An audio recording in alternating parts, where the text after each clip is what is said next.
My name is Jonathan Hensley. I am 45 years old and have dedicated my professional career to understanding the complexities of the human mind as a psychiatrist. Psychiatry has always been a field that pushes boundaries. The human mind is a labyrinth far deeper and sometimes more terrifying than we imagine. Throughout my education, from the heaviest cases I've seen to the most inexplicable delusions, nothing has easily surprised me. Logic was the compass of my life, until I began working at that old hospital 4 years ago. That stone building, constructed in the 1920s, was once a mental asylum where severely mentally ill patients were kept. Over the years, it had fallen into disrepair, only occasionally being converted into a rehabilitation center and then closed again. My task was to conduct clinical studies during the few months when the hospital was reopened. The hospital was like a relic of the past. High ceilings, long and dark corridors, rooms that smelled musty as if they hadn't been opened in years. As I stepped inside, it felt as though every wall concealed a story. There was an almost uneasy atmosphere that didn't quite belong there. However, as a doctor, I had to focus on my job. Logic was always the winning side. In the first weeks, things seemed routine. Most of the patients were there with chronic diagnoses such as schizophrenia or bipolar disorder. However, a few patients started to tell me about a concerning detail. They said they couldn't sleep at night and could faintly hear the cry of a baby in the dark. Initially, I interpreted these words as classic auditory hallucinations of mental illnesses. But the stories were becoming more consistent and detailed. Some patients claimed the sound came from the corridor, while others said it came from old rooms. After a while, one of the nurses confessed to me that she had heard the same sound during the night shift. At first, to me, it was just a coincidental illusion. In places like old hospitals, sometimes the human mind can play tricks. However, even the night shift staff starting to get worried was enough to make me think something was wrong. Especially a 34-year-old patient named Daniel was the worst example of the situation. Daniel would wake up screaming at night and constantly mutter the same thing, "The baby never stops crying." These words were etched into my mind. While trying to keep things under control, I felt the atmosphere weighing down on me. Some nights, while listening to the silence, a sense of fear began to stir within me. No matter what my logic said, this hospital was no ordinary place. But worse still, I was beginning to realize that the things awaiting me here were only just beginning. As my sessions with Daniel became more frequent, I decided to examine his condition more closely. He would wake up screaming at night, his eyes bloodshot, repeating the same words, "The baby won't stop crying. Doctor, it's waiting behind the door." Were Daniel's visions a hallucination, or a reflection of the traumas he had experienced? I kept asking myself these questions, but I felt that every day I was getting closer to the answer. I decided to research the history of the hospital. I went down to a dusty archive where old files are kept. Most of the documents had been lost over time. However, a yellow report from 1952 caught my attention. The report mentioned a young female patient who remained in the hospital. Her name was Eleanor, and she was confined here at that time due to severe depression.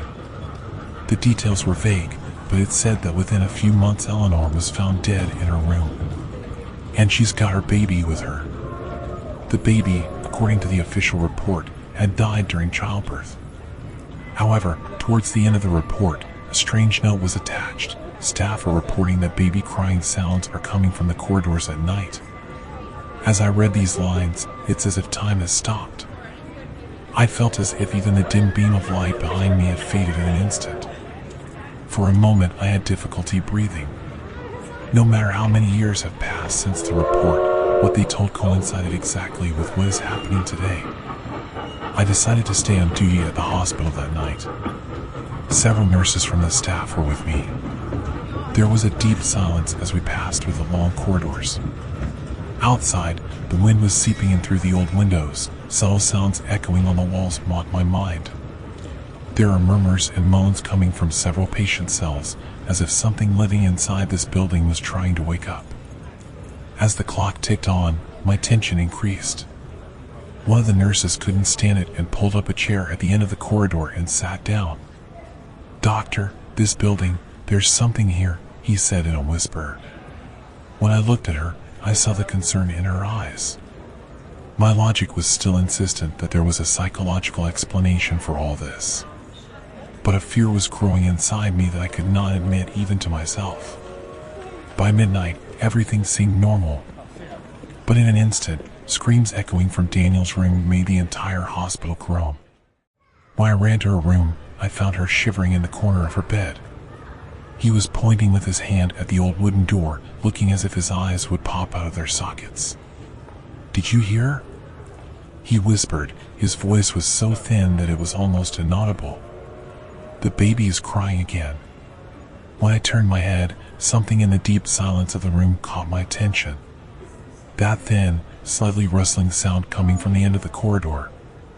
At that moment my heart began to beat fast, but I was still forcing myself not to hear anything. Daniel's trembling voice was filling my ears. "Don't leave me here with him." My feet were shaking when I left the hospital that night. I felt that I was at a point where my logic could not protect me. But still, I was going to resist until the last moment, so as not to believe. No matter what, as a doctor, I had to go after the facts. Every time I came to the hospital after that day, with Daniel's condition, those scary baby crying sounds from the hallways started to become more and more frequent. But no matter how hard I tried, I couldn't find a logical explanation. Even the nurses started saying, "There's something, doctor," all the time. During the night watches, long shadows appeared on the wall, and another hum could be heard every step I took. But I still tried to convince myself. There had to be an explanation for everything. One day I found documents about the most outdated department of the hospital. This area, in due time, was the place where patients experiencing postpartum complications were quarantined. But what was most noticeable in the documents was that the patients here committed suicide, and there were several case records of the death of their babies. However, even the hospital's doctors at that time had reported that these cases were increasing unnaturally. Isn't it weird? The statements recorded in those years corresponded exactly with the indifferent reality of today. One night, I decided to do more research on Daniel's condition before going to the hospital. At that time, a former patient at the hospital, a man who did not want to give his name, approached me and said, "The sound of a baby crying." He said it so naturally that I was silent for a few seconds. "Are you also?" I said, but that guy immediately rolled his eyes and said, "You won't hear them." "But others will hear," he added. What I felt at that moment was more of a kind of necessity than fear. I should have gone to the hospital. I should have understood what was going on. At night, when I went to the farthest area of the hospital, I quickly knocked on Daniel's room door. "Listen to me, calm down for now," I said. But the inside of the room was completely silent. At that moment, there was no one in Daniel's place. The bed was messy, but something was still weird. When the door opened, the room's headlights had started to turn on, and that terrible baby crying sound started to be heard again. I collapsed to the floor in fear and looked at the small window behind the wall. At that moment, that safe space that I felt as a doctor who had defended my profession logically for years disappeared. I had faced the fact that there are inexplicable things in this world. And that night, I knew I would never set foot in the hospital again. There was one thing that both patients and doctors knew until that night: that building bore the traces of the past with the presence inside.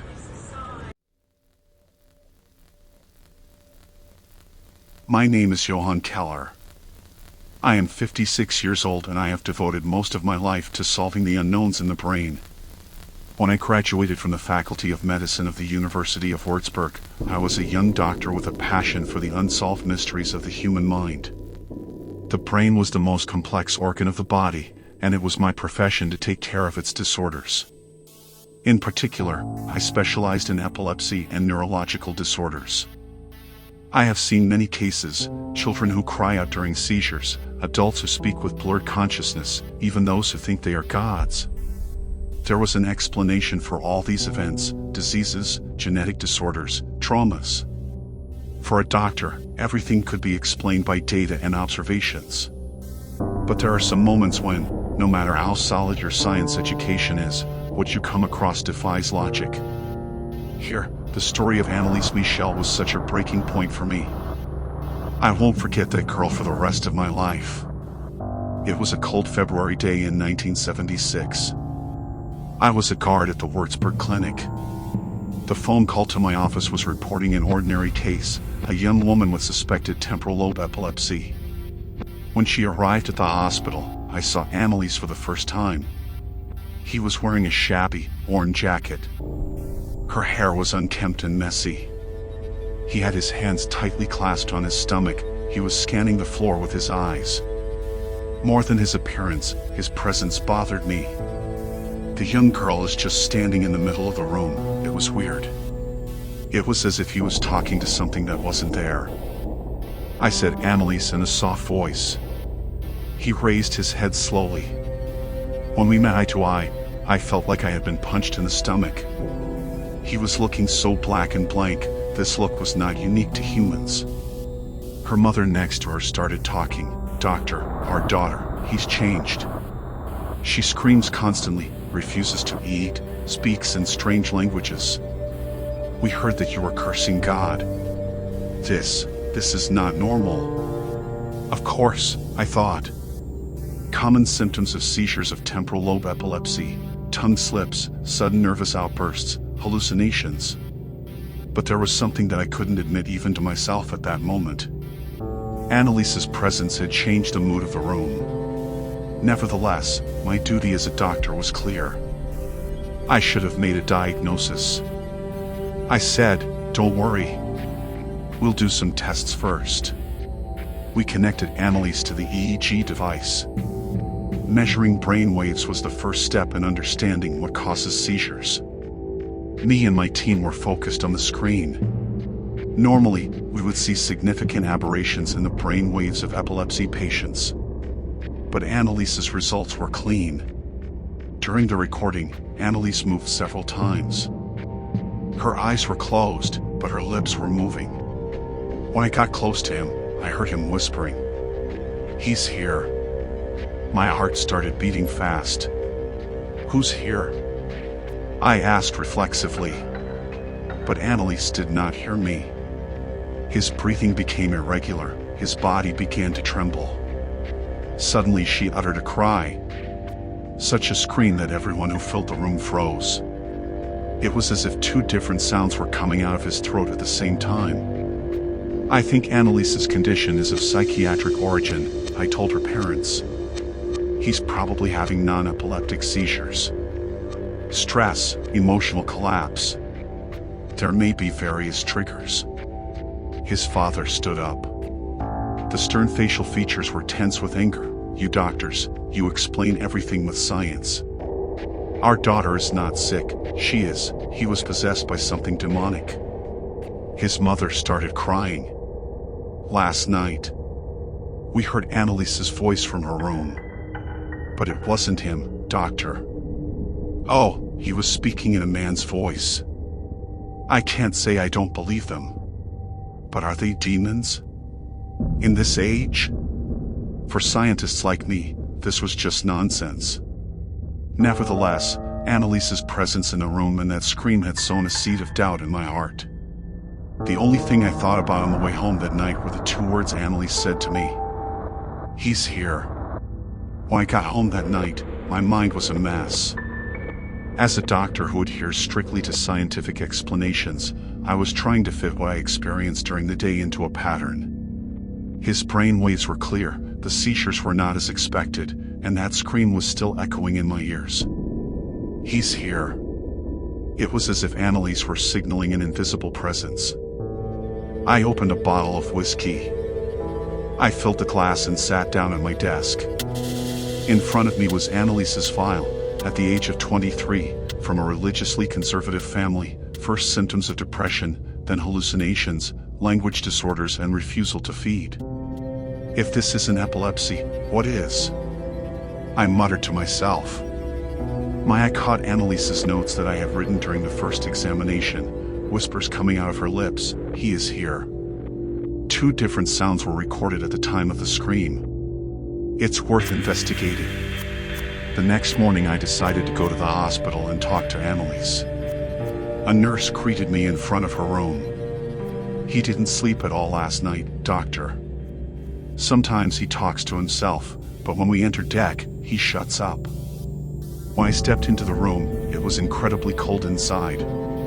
The windows were closed, but it was as if an icy wind was blowing around. Annalise was sitting on the corner of the bed, her back to me. "Annalise?" I called out. He never moved. I took a few steps towards him. "How are you feeling?" I came to discuss the results of yesterday's tests. Suddenly he turned his head. However, this movement was not a human return. As he turned his head quickly to the side, the hair falling over his face completely revealed his 2 eyes. The pupils of his eyes became tiny, turned into a black void. As if he wasn't there. Do you believe that, doctor?" He muttered. But that wasn't Annalise's voice. It was a deep, thick, reverberating sound. At that moment a cold chill rose up in me. "Believe it? What are you talking about?" I said, clearing my throat. I wanted to make sure my voice didn't shake. Annalise's lips tightened. He smiled. That smile carried a sarcasm that terrified a person. "Here, there are all of us. You're just a doctor, Johann Keller. But you'll see us soon." I quickly left the room. I took a deep breath in the hallway and tried to calm down. There was only one question echoing in my mind: what did he mean by us? Now Annalise's condition was beyond a neurology case. It was time to push my own boundaries and beliefs. During my research, I was immersed in the concepts of dissociative disorders, schizophrenia, and even possession in religious literature. It was at this point that I met the name of the Reverend Ernst Alt. Annalise's family had contacted her a few weeks ago. Priest Alt was arguing that Annalise's condition was spiritual, not medical. He claimed that he had been studying similar cases for years and that the young girl had been possessed by demonic beings. I wanted to laugh it off first. But the doubt in my mind was suffocating me. That scream, that look, that cold air. Everything that I could not explain with science was gathered around Annalise. That night, I decided to meet with Priest Alt. Because even though the scientist in me was still resisting, another part of me was asking, what if I'm the wrong one? My meeting with the Reverend Ernst Alt took place in the old stone church of Würzburg. As I walked under the gloomy shadow of the Gothic architecture, there was a weight on my heart. The interior of the church under the dim lights transported me to a place beyond time. The priest below was a tall, thin man, whom I found praying on his knees. He had on his cassock the weariness of a person past his age, but his eyes twinkled. "Welcome, Dr. Keller," he said, as he straightened up from his seat. "You've come to talk about Annalise, haven't you?" I nodded my approval and showed the files in my hand. "Your claims, supernatural. But I'm a scientist, priest. If you're really talking about a seizure, you need to provide me with evidence." The priest Alt pretended to smile and took a small crucifix out of his pocket. "Science can explain the limits of the human mind, doctor. But this world cannot be understood only by the mind. Believe it or not, Annalise lives on a borderline. If you want to save him, trust me." "What kind of border?" I asked. The priest looked into my eyes. "With human, among other things." December. Annalise's family had officially received permission for the exorcism ritual. I must admit, the only reason I attended the Mass was still my quest to find a scientific explanation. I was saying to myself, I'm going to collect evidence. But deep down, part of me had already given in to fear. The room where the Mass was to be held was in the attic of a decrepit farmhouse. When I entered, my eyes first sought Annalise. He was in the corner. They had bound his hands and feet with thick straps. The room was like ice. The windows were closed, the fireplace was burning, but that freezing air, it was as if something in the room was spreading cold. Priest all began to recite prayers to start the Mass. The Latin words echoed through the room in his thick voice. Annalise was silent at first, her eyes were closed. But suddenly a deep growl rose from his throat. But I don't know if it's because of the effect of the ritual or because of something else. He opened his eyes. Black eyes. And then the sounds coming out of his mouth. More than one voice, at the same time, began to speak in different tones. Let him go, priest. He's ours. My legs shook. I've never heard of such a thing before. The sounds were so deep, so unnatural that it froze the blood of everyone in our room. The priest alt extended the cross forward. Get out of here. Get out of his soul. He shouted. Annalise's body curled up with incredible strength. Shouts, growls, and the shaking of things in the room, the whole thing was unreal. There were thin crackling sounds coming from the wooden walls of the house, as if something was about to break. And at some point, Annalise's scream stopped. A deathly silence fell over the room. Annalise raised her head slowly. He looked at me. His eyes had returned to their former state, but his voice was still whispering. Dr. Keller, I was here because you didn't believe in him. But I have to go now. Annalise Michel died on July 1st, 1976, a few months after the Mass. The cause of death was recorded as hunger and thirst. The incident created controversy across the country.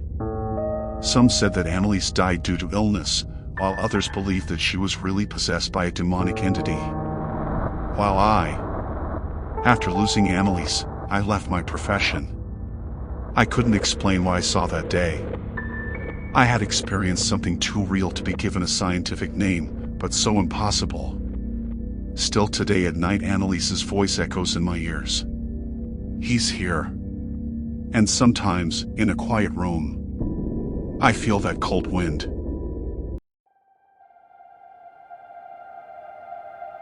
The old Memorial Hospital in Boston stood like a Gothic sentry. Its worn brick walls housed centuries of medical history and unspoken mysteries. I am Dr. Michael Anderson, and on that special October night of 2019, I had no idea how deeply my understanding of life and death would be shaken. The emergency room was buzzing with an energy typical of night shifts. Fluorescent lights cast harsh shadows on the sterile white walls, creating an atmosphere that always felt a little disconnected from the outside world. As the chief surgeon that night, I had seen critical cases, but I was not at all prepared for what I was about to encounter. At about 23:47, the ambulance doors were quickly opened. 2 paramedics rushed in on a stretcher, a mixture of professional calm and underlying tension on their faces. The patient was a woman in her late 20s, and her body bore the severe scars of a catastrophic car accident. I was to find out later that her name was Jennifer Hartley.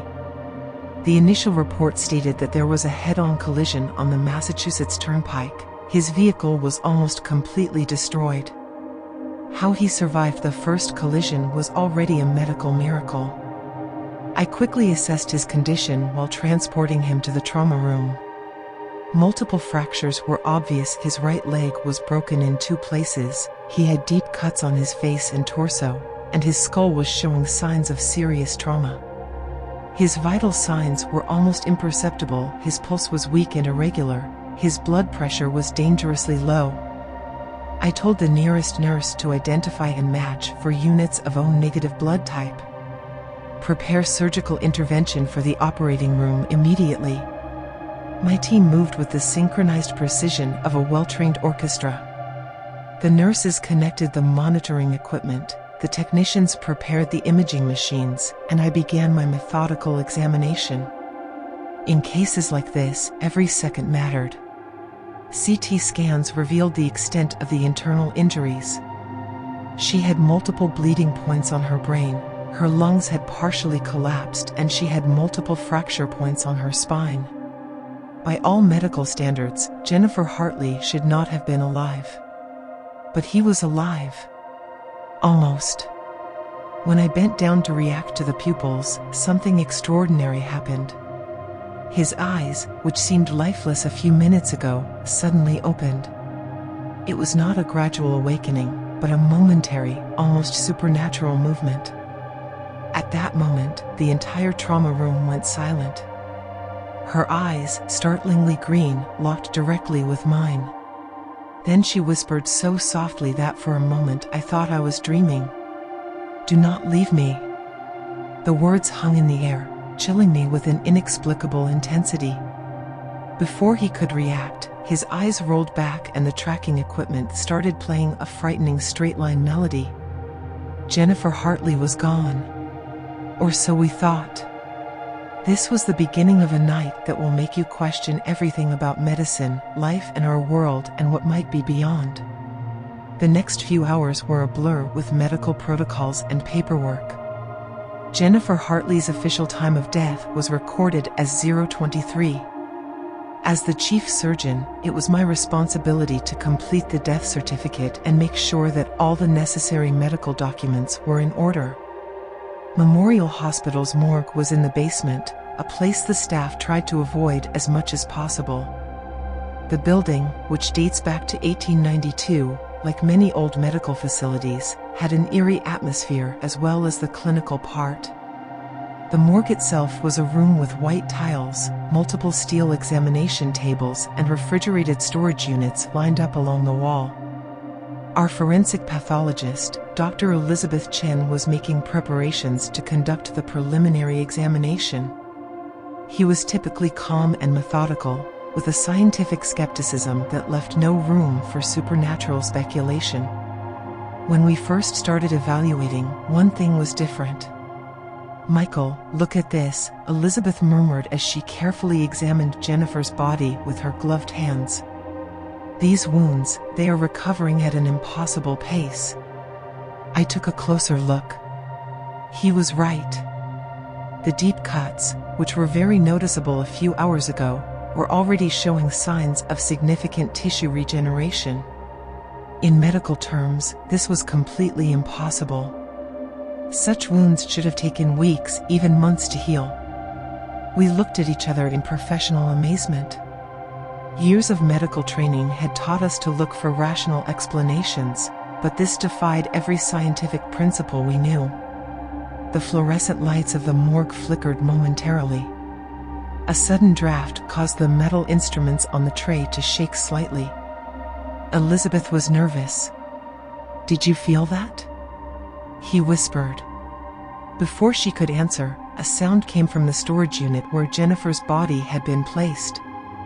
A soft, almost imperceptible click. Click. Click. Click. Elizabeth's hand instinctively reached for the handle of the storage unit. I stopped him. "Maybe we shouldn't," I said, as a rare moment of instinct overwhelmed my scientific training. Just then, Robert Martinez, the hospital's night shift supervisor, entered the morgue. Robert, a 25-year veteran, had witnessed many strange events in this old building. "Is everything okay here?" he asked, noticing the tension. As soon as the words came out of his mouth, the clicking stopped. An absolute silence fell, so absolute that we could hear each other breathing. The subsequent events would become a story that was whispered among the staff of Memorial Hospital for years, a story that blurred medical science and something much more mysterious. December. The following days were filled with confusion and unexplained events. Jennifer Hartley's case had turned from a routine medical tragedy into something much more complex and disturbing. Hospital security footage has revealed something that defies all logical explanations. On the night he was presumed dead, several cameras recorded a shadowy figure moving through the hospital corridors. The figure looked like Jennifer, but she moved with an ethereal quality that made even the most skeptical staff members shudder. Nurse Catherine Rodriguez was the first to report a direct encounter. He swore that during the midnight shift, he saw Jennifer sitting in the emergency room bay, dressed in a white hospital gown. As Catherine approached, the figure simply disappeared, leaving behind only a slight puff of cold air. Dr. Elizabeth Chen's coroner's inquest has taken an unexpected turn. Jennifer's medical records revealed a bizarre detail. She was a research scientist working on experimental regenerative medicine at a secret research facility in Cambridge. His work focused on cellular regeneration and what he called quantum biological restoration, a field so pioneering that most medical professionals considered it pure science fiction. As we delved deeper, we discovered that Jennifer was part of a classified government research program that explored the boundaries between life, death, and consciousness. December. His accident was not a simple coincidence, but probably something planned. The hospital management became increasingly nervous. Quiet meetings, strange phone calls from anonymous government agencies, and a growing sense of unease spread through the corridors of Memorial Hospital. A week after the first incident, I received a sealed envelope. Inside was a single photo of Jennifer and a cryptic note: "Some stories are written not to be fully understood." The photo showed him in a laboratory surrounded by complex medical equipment. There was a knowledge in his eyes that transcended human understanding, as if he knew something about the nature of existence that we do not. Days turned into weeks. The incident has become a whispered legend among the hospital staff. December. Some believed that it was a medical anomaly, while others thought of it as a supernatural event. I found myself decoupled between my scientific training and an inexplicable experience that called into question everything I thought I knew. Jennifer Hartley has never been officially found. His case was quietly closed, his medical records sealed. The research facility where he worked denied his existence. But on quiet nights, when the old walls of the hospital seemed to breathe with historical memories, sometimes I would catch a snapshot of something inexplicable, a shadow moving too surely, a whisper too soft to be real. Some mysteries, as far as I have learned, are best left unexplained. Dr. Michael Anderson Memorial Hospital, Boston Confidential Report, Personal Archives.